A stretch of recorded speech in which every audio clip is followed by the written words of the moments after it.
Eldervale Wilds, Etude number 2. We're going on our first adventure in the story.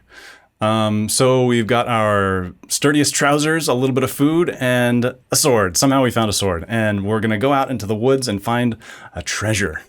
So that scene is up here in the Eldervale's Wilds scene. And again, the Etude is sort of the soundtrack to that scene. You can decide how much you want to interact with the story. That's completely up to you.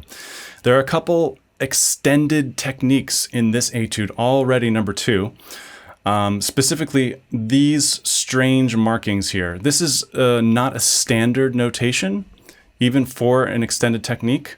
There are variations on how to write this technique, which the official terminology is called overpressure. I like to say it's a squish sound or a garbage sound, and I'm going to show you how to do this.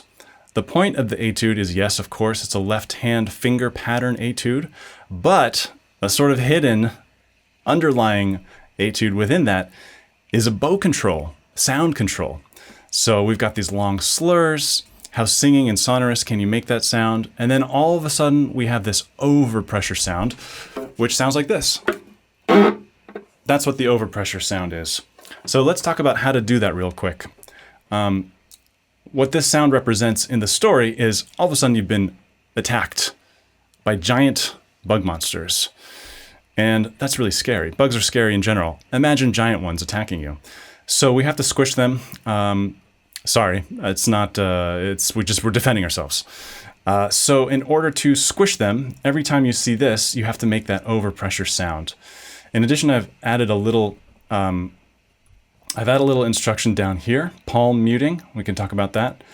So in order to get nice, beautiful sound, as we almost always strive to do, we have to find the right balance of contact point, friction or weight down into the string, how deep we go, and bow speed. Between those 3 things, we've got all the sound. So in this case, with an overpressure sound, we're going to try to use maximum friction and or / weight.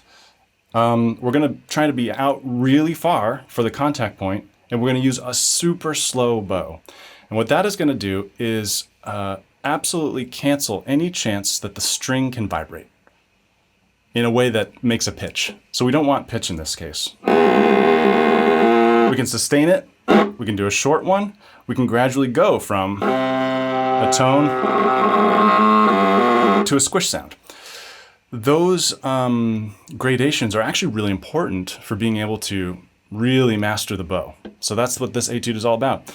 Palm muting is a technique borrowed from guitar, where essentially, at least on the violin, viola, cello version, you lightly rest your fingers down on the string.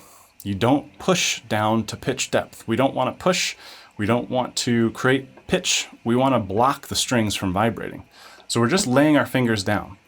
And if you do that, it's much easier to get a squish sound than if you have an open string. So between those 2 things, palm muting and overpressure, you get the bug squash sound.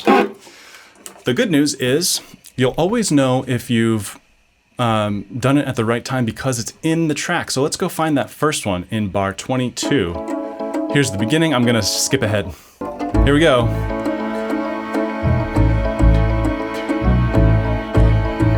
Oh, whoops.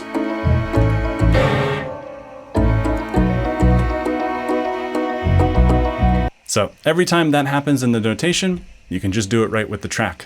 I recommend first, before you try doing the overpressure and palm muting in context, just replace that note, that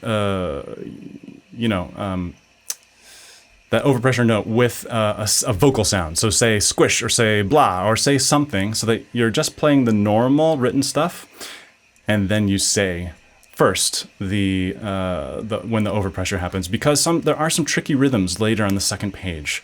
So learning rhythms away from the instrument is really important.